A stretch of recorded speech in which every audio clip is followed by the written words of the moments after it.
Em termos contabilísticos, imparidades referem-se à perda de valor de um ativo. Quando o seu valor contabilístico, ou seja, o valor pelo qual ele está representado ou apresentado no balanço da empresa, é superior ao seu valor recuperável. Uma imparidade ocorre assim quando um ativo deixa de valer o que estava efetivamente registado na contabilidade da empresa. É uma forma de ajustar os registros contabilísticos à realidade económica, reconhecendo-se que o ativo perdeu valor, de forma a que não esteja sobre avaliado. Existem vários tipos de imparidades, nomeadamente imparidades em dívidas a receber de clientes, imparidades em inventários, imparidades em investimentos financeiros, em ativos fixos tangíveis, em ativos intangíveis, e cada categoria possui características próprias e requer uma análise meticulosa para determinar se existe evidência objetiva de imparidade. O processo de contabilização ou de reconhecimento de uma imparidade envolve o reconhecimento de um gasto do período na demonstração dos resultados, reduzindo simultaneamente o valor do ativo no balanço.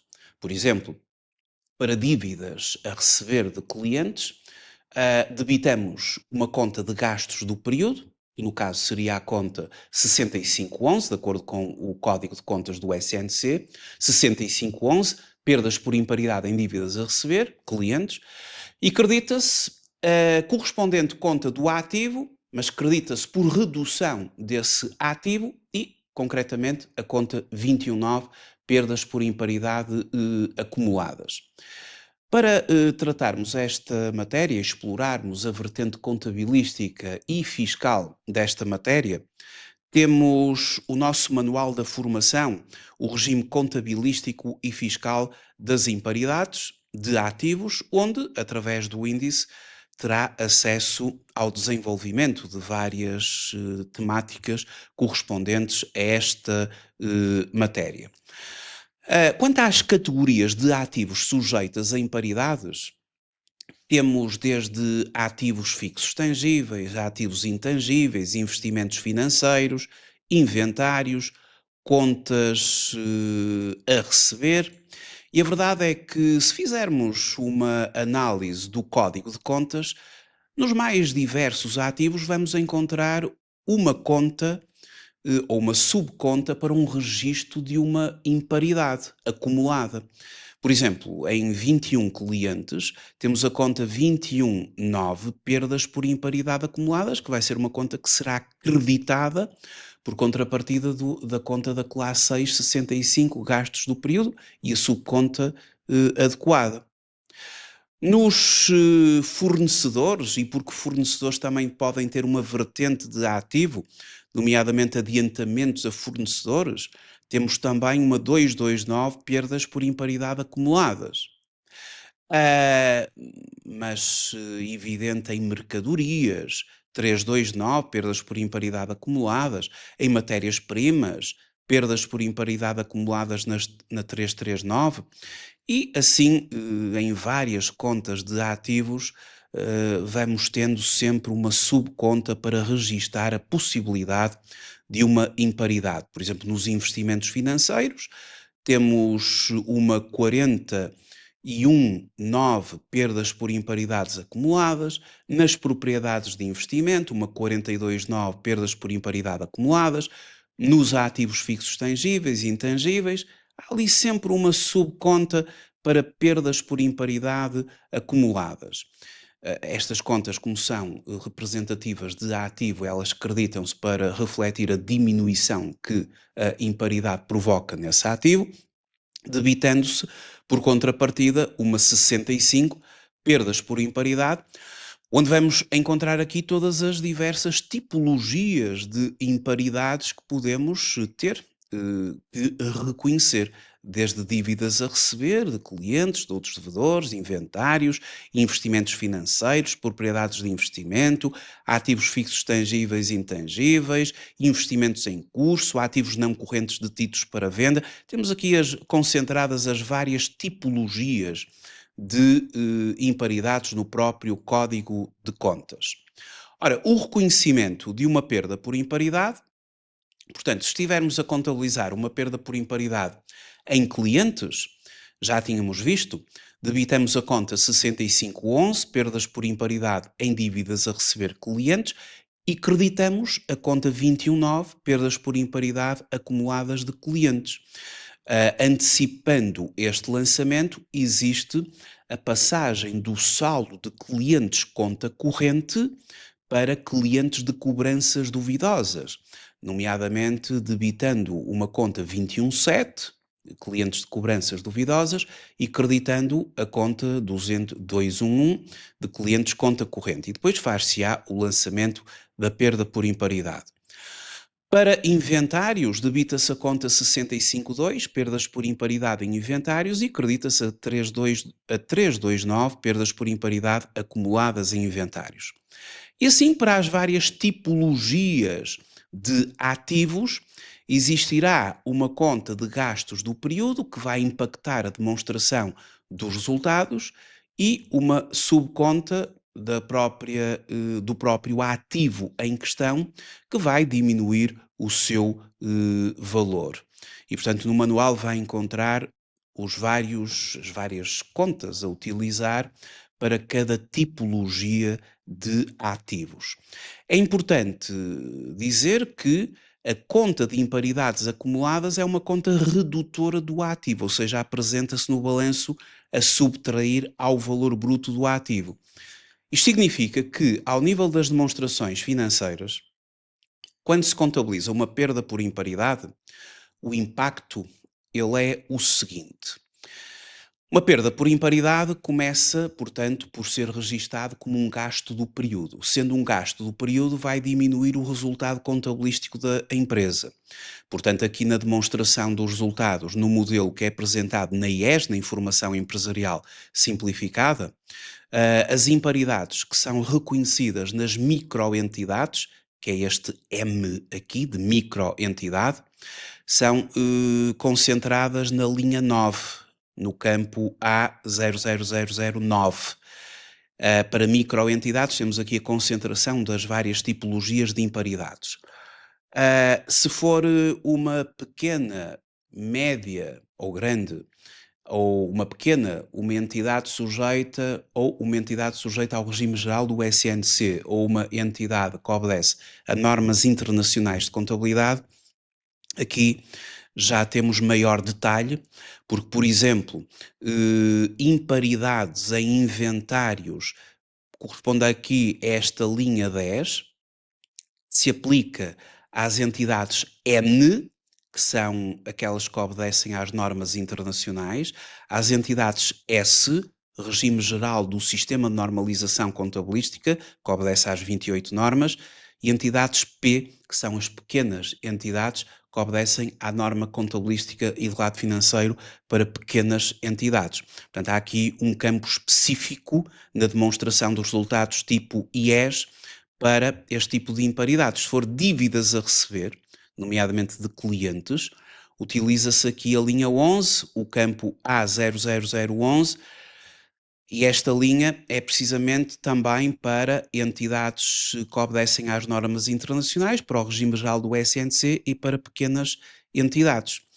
Imparidades de investimentos não depreciáveis, nomeadamente de investimentos financeiros, temos aqui a linha 13, mas aqui especificamente para as normas internacionais e para o regime geral do SNC. Isto tem a ver, obviamente, com o enquadramento normativo de cada entidade. Outras imparidades, aqui para pequenas entidades. Aqui a linha 14. A linha número 19, peço desculpa, a linha número 20, imparidades de investimentos depreciáveis ou amortizáveis, portanto, imparidades para ativos fixos tangíveis, Para ativos intangíveis, coloca-se ali na linha 20 o campo A00020 para entidades que obedecem a normas internacionais e do regime geral do sistema de normalização contabilística. De todas as formas, independentemente da grandeza da entidade e do regime normativo à qual que se aplique à entidade, a verdade é que quando se reconhece uma imparidade como gasto do período, isto vai diminuir o resultado contabilístico da empresa, incluindo o próprio resultado líquido do período. O que, fazendo a ligação ao balanço, quando diminui o resultado líquido, há uma diminuição do capital próprio, porque o resultado líquido liga ao balanço no próprio resultado líquido do período, verifica-se uma diminuição do capital próprio no balanço, e verifica-se uma diminuição do ativo correspondente, porque as perdas por imparidade, ao serem creditadas na correspondente conta de imparidades acumuladas no ativo, virá esse ativo a ser reconhecido ou a ser registado aqui no balanço pelo seu valor contabilístico ou pela sua quantia escriturada, sempre deduzindo ao valor da aquisição a respectiva imparidade, ou ao valor nominal da dívida, a respectiva imparidade, se estivermos a falar de clientes. Ou seja, os ativos vêm subtraídos, vêm deduzidos das imparidades registadas e dessa forma houve uma diminuição do ativo. Bom, em termos fiscais, vamos agora falar, já que já verificamos como é que se contabilizam as imparidades, qual é o impacto nas demonstrações financeiras, uma vez que o impacto na demonstração dos resultados passa pela diminuição do resultado contabilístico da empresa, quando se vai fazer a passagem do resultado contabilístico ao resultado fiscal, nós queremos efetivamente saber se aqueles gastos reconhecidos são ou não são aceitos do ponto de vista fiscal. Se vamos ter que fazer alguns ajustamentos fiscais, porque reconhecemos as tais imparidades em gastos do período. Ora, em relação ao regime fiscal das imparidades, eu vou começar, antes de tudo, por fazer aqui uma alusão aos principais artigos do Código do IRC para as imparidades, ou para as perdas por imparidades. Quando estamos a falar de imparidades em inventários ou de perdas por imparidades em inventários, artigo 28 do Código. Perdas por imparidades em dívidas a receber, 28A. Perdas por imparidades em créditos, 28B. E, por exemplo, perdas por imparidade em ativos não correntes, o artigo 31B. Bom, começando pelas perdas por imparidade em inventários. De que forma é que, ao contabilizar uma perda por imparidade em inventários, ela é fiscalmente aceite? São dedutíveis as perdas por imparidade em inventários até ao limite da diferença entre o custo de aquisição, portanto, quanto me custou aquele inventário, aquela mercadoria ou de produção, portanto, até ao limite da diferença entre o custo de aquisição ou de produção e o valor realizável líquido referido à data do balanço. Quando o valor realizável líquido seja inferior ao custo de aquisição. E o valor realizável líquido é o preço de venda que se estima no decurso normal da atividade. E, portanto, se eu estimar que uma determinada mercadoria vai ser vendida por 1000, quando o seu custo de aquisição foi 1200, portanto, poderá estar aqui uma situação de uma perda por imparidade e, eventualmente, a aceitação será pela diferença apenas. As perdas por imparidade em créditos estão contempladas nos artigos 28A e 28B. Ocorre uma perda por imparidade, por exemplo, em clientes, quando o valor recuperável de um crédito sobre clientes é inferior ao seu valor contabilístico.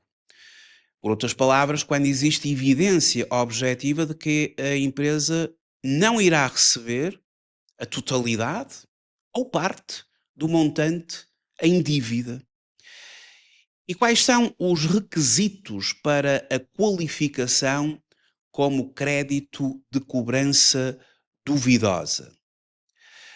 Existem vários requisitos que estão estabelecidos no artigo 28b, número 1, do Código do IRC, nomeadamente a existência de um processo formal de recuperação ou execução, a reclamação judicial ou arbitral, os créditos em mora com diligências realizadas de cobrança e, por exemplo, quando estivermos aqui, já agora nos dois termos anteriores, a dedutibilidade fiscal é integral, sem dependência do tempo de mora. Quando estivermos em créditos em mora com diligências de cobrança, portanto, existem provas objetivas de imparidade e que a empresa tem realizado todas as diligências para conseguir obter o recebimento do cliente, neste caso, a dedutibilidade está sujeita a limites percentuais que são progressivos. E isto em função do tempo de mora. Aquilo que a norma determina é que créditos com uma mora superior a 6 meses e até 12 meses apenas é aceita em 25% do respectivo montante. Superior a 12 meses e até 18 meses de período de mora, 50% de aceitação fiscal. Superior a 18 meses e até 24 meses, 75%. E superior a 24 meses, então, 100% de aceitação fiscal. Agora, excluem-se destes créditos de regime de cobrança duvidosa, o legislador exclui do regime de dedutibilidade determinados créditos, ou seja, não se pode efetivamente deduzir em razão das garantias que beneficiem ou das relações especiais existentes entre o credor e o devedor. Então, o fisco não aceita como de cobrança duvidosa e, portanto, não é fiscalmente aceito, créditos sobre o Estado, as regiões autónomas e as autarquias locais, bem como aqueles em que estas entidades tenham prestado aval. Também não é fiscalmente aceite créditos com cobertura de seguro ou garantia real. E, portanto, apenas a percentagem de descoberto poderá ser, e faseadamente, fiscalmente aceite, mas a parte que está coberta por seguro não é fiscalmente aceite. Também créditos sobre detentores de participações qualificadas e órgãos sociais não são consideradas de cobrança duvidosa os créditos sobre pessoas singulares ou coletivas que detenham direta ou indiretamente mais de 10% do capital da empresa credora, bem como os créditos sobre membros dos órgãos sociais, dos seus órgãos sociais, créditos sobre empresas participadas, portanto, a mesma exclusão aplica-se aos créditos sobre empresas em que a entidade credora participe, direta ou indiretamente, em mais de 10% do capital, e são ainda excluídos os créditos entre empresas detidas direta ou indiretamente em mais de 10% do capital pela mesma pessoa singular ou coletiva. E, portanto, estas exclusões determinam que, nestes casos, não é fiscalmente aceite a perda por imparidade.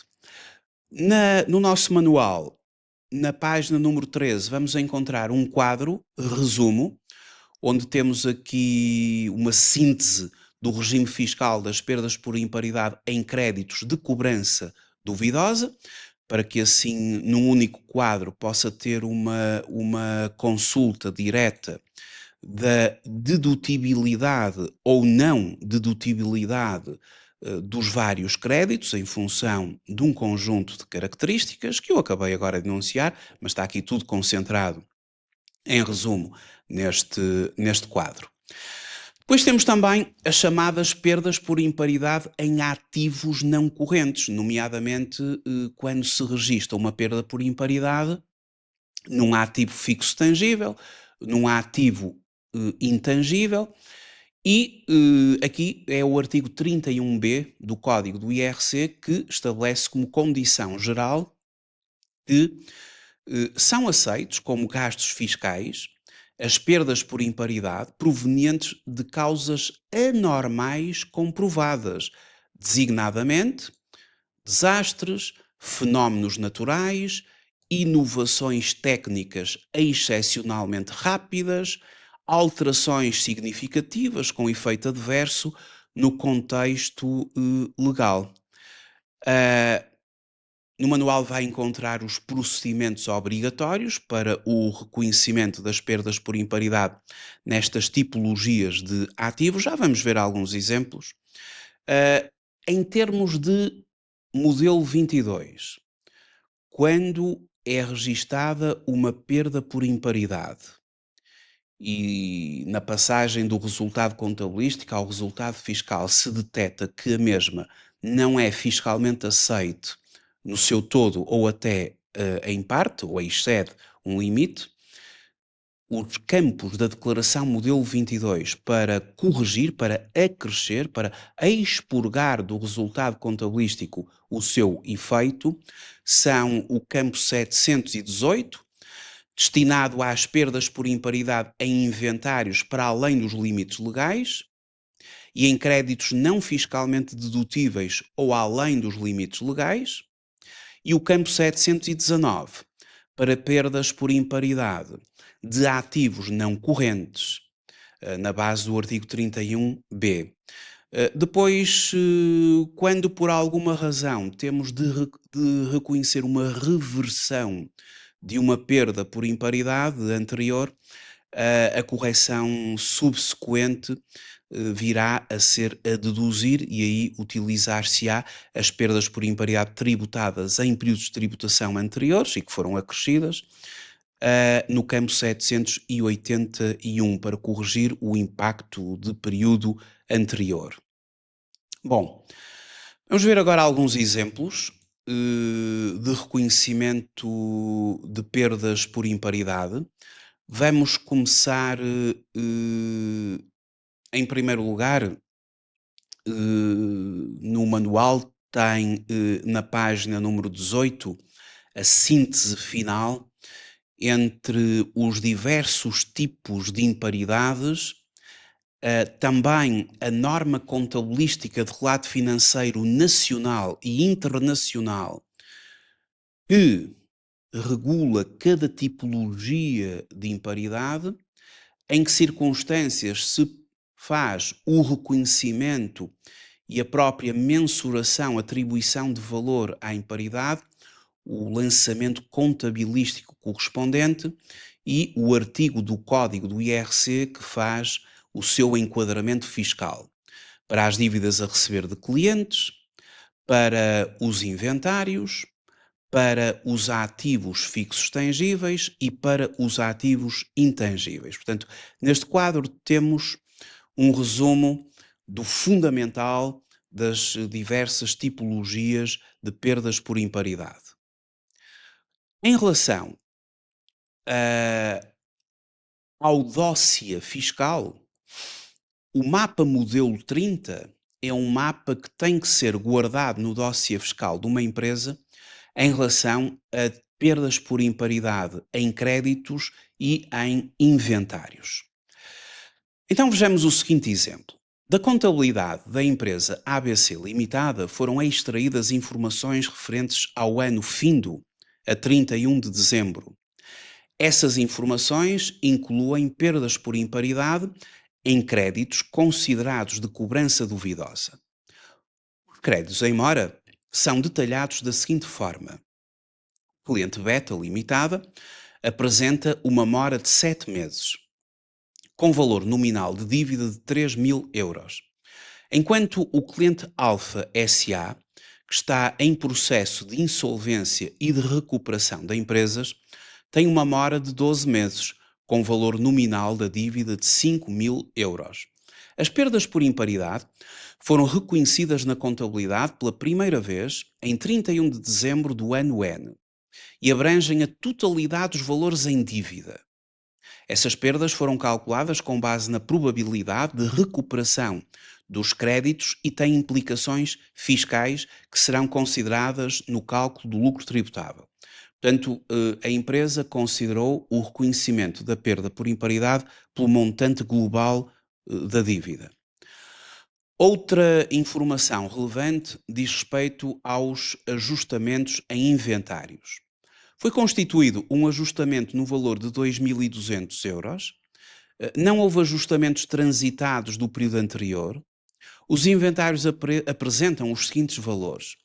Para as mercadorias, o custo de aquisição ou de produção é de 6.700 euros, enquanto o valor realizável líquido é somente de 4.700. Lá temos aqui um valor de aquisição ou um custo de aquisição superior a um possível ou um valor estimado de venda. Já para os produtos acabados intermédios, o custo de aquisição ou de produção é de 4.200 euros e o valor realizável líquido apenas de 4.000. Face a essas informações, o preenchimento do tal mapa modelo 30 baseou-se no seguinte. Relativamente às perdas por imparidade em créditos e ajustamentos em inventários, aqui no ponto número 1, temos perdas por imparidade em créditos de cobrança duvidosa, créditos em contencioso. A constituição foi de 5.000 euros pelo valor global da dívida. Em mora, 3.000. E relativamente a ajustamentos em inventários, a 2.200 euros, a diferença entre os custos de aquisição e os valores realizáveis. Mas depois, neste mesmo quadro e no seguimento, temos de, nas informações adicionais, colocar aqui que no âmbito de créditos em contencioso, temos relativos a processos de insolvência e de recuperação, 5.000, e relativamente em créditos em mora, temos um cuja morosidade está entre 6 até 12 meses e o valor reconhecido foi pelo valor nominal da dívida, o valor total, 3.000. No entanto, como já sabemos, quando caímos no intervalo 6 até 12 meses, e pressupondo que tudo o resto está confirmado, ou seja, foram feitas diligências para o recebimento do crédito devidamente comprovadas, a aceitação fiscal neste momento é somente de 25%, ou seja, de 750 de limite legal. Pelo que a diferença entre os 3.000 e os 750, ou seja, o excesso perante o limite legal de 2.250 tem que acrescer na declaração modelo 22. É um ajustamento fiscal a acrescer. E esse ajustamento fiscal a acrescer envolve perdas por imparidade em créditos não fiscalmente dedutíveis ou, mais precisamente, para além dos limites legais, porque aqui é para além dos limites legais. E é aqui no campo 718 que se acresce o respectivo valor que acabei de referir, portanto 2.250. Para a determinação do limite dos ajustamentos em inventários, portanto temos ali as nossas mercadorias, o custo de aquisição 6.700 e o valor realizável líquido 4.700. Como o valor realizável líquido é inferior ao custo de aquisição, que seria o valor pelo qual estaria no balanço em inventários, vamos ter que reduzir este valor até ao valor realizável líquido e, portanto, a perda por imparidade é pela diferença, 2.000 euros. Os produtos acabados intermédios, a mesma coisa, um custo de aquisição de 4.200 acima do valor realizável líquido, portanto, imparidade, 200 euros a diferença e, portanto, o total 2.200 euros. O reconhecimento contabilístico, a conta 6511, foi debitada por 8.000 euros, creditou-se a conta 28219, perdas por imparidade acumuladas, e em inventários a conta 652 foi debitada por 2.200 e creditou-se a 329, perdas por imparidade acumuladas em mercadorias, 2.000, e a 349, perdas por imparidade acumuladas em produtos acabados intermédios, 200.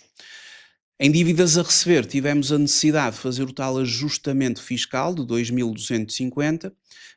No que toca aos inventários, não houve qualquer ajustamento fiscal, porque ficou dentro do limite legal, portanto, nós obedecemos ao reconhecimento da perda por imparidade apenas pela diferença entre o custo de aquisição e o valor realizável líquido, sendo o valor realizável líquido menor do que o custo de aquisição, portanto, não há qualquer ajustamento fiscal a acrescer. Vamos, por fim, analisar um caso prático para uma imparidade em ativo fixo tangível, uma máquina industrial. Bom, considere-se então a empresa industrial Metálica SA, que possui uma máquina de corte a laser, adquirida no início do ano N-4. E no final do ano N, devido à entrada em vigor de uma nova regulamentação ambiental europeia, que limita as emissões de determinados gases, a máquina deixou de poder operar em plena capacidade, obrigando a empresa a avaliar uma potencial imparidade. Ou seja, como nós estamos a ver, cada tipologia de ativo tem as suas próprias circunstâncias para que possa ocorrer uma necessidade de reduzir o seu próprio valor. Os dados do ativo que nós temos, portanto, temos a máquina de corte a laser, temos a data de aquisição, o custo de aquisição 250.000 euros, a vida útil estimada 10 anos, não lhe foi atribuído valor residual, está a ser depreciada pela linha reta, ou seja, cotas constantes, e a avaliação da imparidade à data de relato 31 de dezembro do ano N. Quanto à causa da imparidade, a imparidade resulta de uma alteração significativa no contexto legal, portanto, uma nova regulamentação ambiental da União Europeia, que entrou em vigor já no ano N, restringindo o uso de determinados processos industriais. Em termos fiscais, consideramos que esta causa está enquadrada no artigo 31b, número 1 do Código do IRC, através daquilo a que na redação da norma refere como alterações significativas com efeito adverso no contexto legal. Começamos por calcular as depreciações acumuladas até àquele momento, considerando que a perda por imparidade vai ser reconhecida à data de relato, no período N, portanto, a vida útil era 10 anos, o valor de aquisição 250.000, portanto tem vindo a ser depreciada a 25.000 euros ao ano, decorreram 5 anos, de N-4 até ao período N, e portanto estão acumulados 125.000 euros de depreciações. O que significa que a quantia escriturada daquele ativo, à data de relato, será o custo de aquisição menos as depreciações acumuladas. Ou seja, 250.000 menos 125.000. Ou seja, à data de relato, a quantia escriturada é de 125.000. Agora, temos que determinar a quantia recuperável, para que, pela diferença, se possa constituir a tal perda por imparidade. E a quantia recuperável é o maior valor entre o justo valor menos custos de alienação e o valor de uso. Começamos por o justo valor menos os custos de alienação. Portanto, a empresa obteve uma avaliação de um perito independente e uma proposta de compra de um concorrente. O justo valor estimado, portanto, a proposta de compra 78.000 euros, temos aqui uns custos estimados na alienação que se cifram em 3.000, portanto o justo valor deduzido dos tais custos de alienação para já 75.000 euros, portanto 75.000 euros bastante abaixo da quantia escriturada. Mas agora temos também de calcular o valor de uso, para depois ver o que é que vamos considerar em comparação com a quantia escriturada. Porque aquilo que está estipulado é que a quantia recuperável é o maior valor entre o justo valor, menos custos de alienação, e o valor de uso. Para calcular o valor de uso, fazemos aqui umas técnicas de finanças empresariais, o cálculo do valor presente dos fluxos de caixa futuros estimados, ou seja, a vida útil remanescente é de 5 anos, não é? Portanto, isto já percorreu um caminho de 5 anos, já vimos anteriormente. À data de 31 de 12 do período N temos 5 anos. Como a vida útil total é de 10, temos ainda 5 anos a percorrer. E o fluxo de caixa anual estimado é de 18.000 euros para este equipamento. Portanto, este equipamento tem um impacto de gerar fluxos de caixa de 18.000 euros. Obviamente que se estamos a fazer estimativas para os próximos 5 anos, temos de entrar em linha de conta com o valor temporal do dinheiro, porque nós temos que fazer a atualização desses fluxos de caixa ao momento presente, ou seja, ao ano N. Porque se eu estou a fazer uma estimativa de fluxo de caixa para N mais 1, N mais 2, N mais 3, N mais 4, portanto, para os próximos 5 anos, e se o meu valor recuperável está a ser calculado ao momento presente, eu vou ter de fazer aqui uma atualização de valores. E para fazer a atualização eu tenho que ter uma taxa de desconto. E essa taxa de desconto, ela pode considerar, por exemplo, o custo médio ponderado do capital, das fontes de financiamento da empresa, e, nomeadamente, utilizamos, por exemplo, o WACC, que é o tal custo médio ponderado do capital. Aqui eu já o dou 8% entre a estrutura de capitais da empresa, é financiada por dívida, é financiada por capitais próprios, cada um tem o seu peso. O custo de capital próprio tem um determinado valor, o custo da dívida tem outro valor, chegamos ali a uma média e calculamos uma taxa de desconto de 8%. Há também aqui a considerar um valor residual de 5.000 euros no fim da vida útil.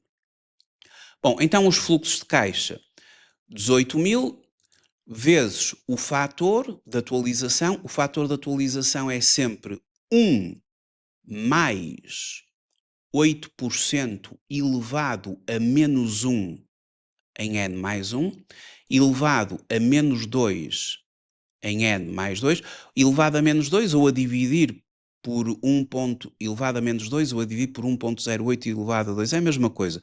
Eu poderia fazer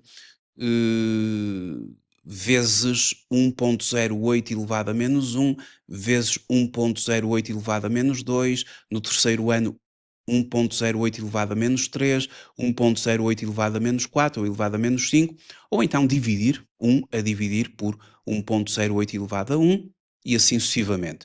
Isto é o fator de atualização.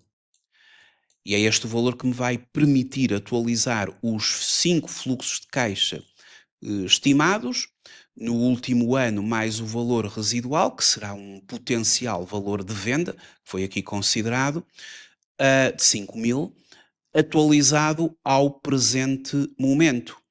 E, portanto, toda esta atualização prefaz um valor de uso de 75.272, considerando aqui estas técnicas de finanças empresariais, de fazer estimativas de fluxos de caixa para futuro e depois de os atualizar a uma taxa de desconto ao momento presente.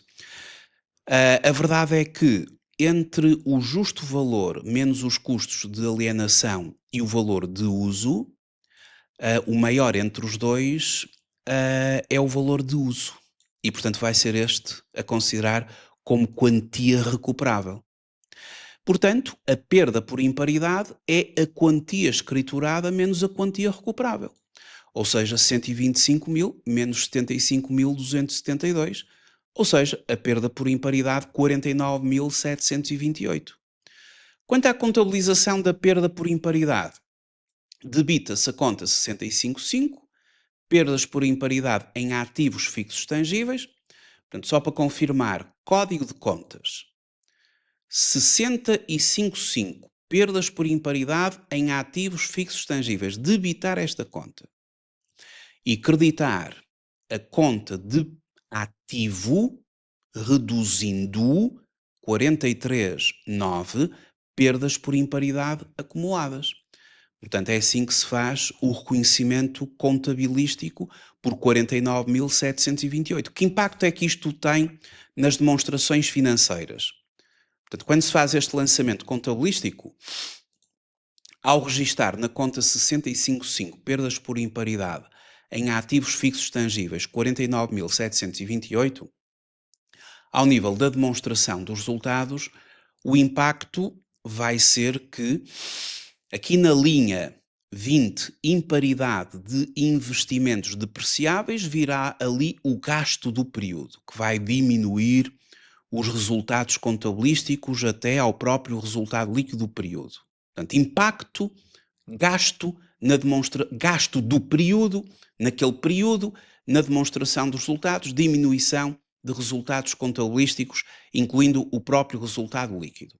Como o resultado líquido liga ao balanço, o impacto no balanço começa por ser a diminuição do resultado líquido, que provoca diminuição, logicamente, do capital próprio como um todo, e a diminuição do ativo. E a diminuição do ativo verifica-se nos ativos fixos tangíveis que virão subtraídos, deduzidos da imparidade, ora reconhecida como diminuição do ativo em 49.728. Portanto, após o reconhecimento da imparidade, as depreciações futuras são calculadas com base no novo valor contabilístico e na vida útil remanescente. Ainda faltam 5 anos.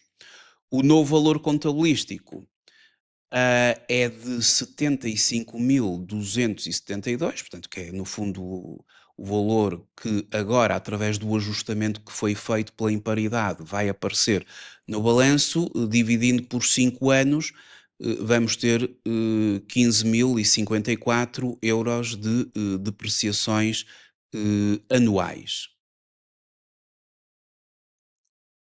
Quanto ao tratamento fiscal, a imparidade resulta da alteração significativa no contexto legal, causa prevista no número 1 do artigo 31b, e, portanto, para ser fiscalmente aceite, devem ser cumpridos os requisitos legais ou os procedimentos legais, que depois temos aqui no manual os vários cenários possíveis quanto ao cumprimento desses requisitos para que efetivamente isto venha a ser fiscalmente aceite.